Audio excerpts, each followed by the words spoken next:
Israel continues to strike hundreds of targets in its complete siege of the Gaza Strip. This comes in response to Hamas's surprise attack on Saturday morning in the worst breach of Israel's defenses in 50 years, which resulted in over 1,000 deaths. The air raids in Gaza have killed over 1,000, with thousands more wounded and homeless. Executing this deadly response is the Israel Defense Forces.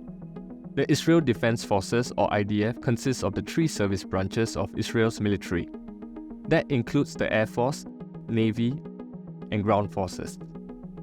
Formed in 1948 on the orders of Israel's first Prime Minister David Ben-Gurion, it initially started as a conscript military.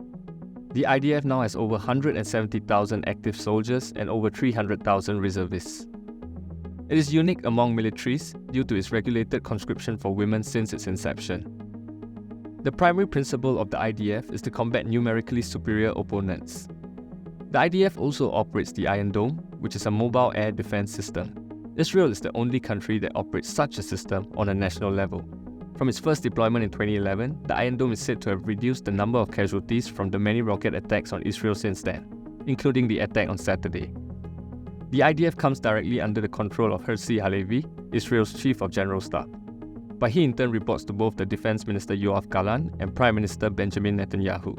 Netanyahu is the longest-serving Prime Minister in Israel's history, having served on 3 occasions over 16 years. A dominant figure in Israeli politics for the last 2 decades, he came to power for a third time last December. But his policies have proven divisive. Recent judicial reforms prompted widespread protests. All this while he remains on trial for corruption. Some analysts have also said his government's plans to build new homes for Jewish settlers has come with a surge in violence in the West Bank, redirecting forces away from the Gaza Strip.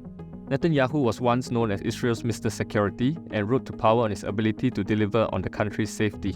Now, some are saying his government has failed to deliver that security following Saturday's attack, with some suggesting this may be the beginning of the end for Netanyahu's grip on power. Learn more about Hamas via the link in the description below, and read the latest developments on the Israel-Hamas conflict on straitstimes.com.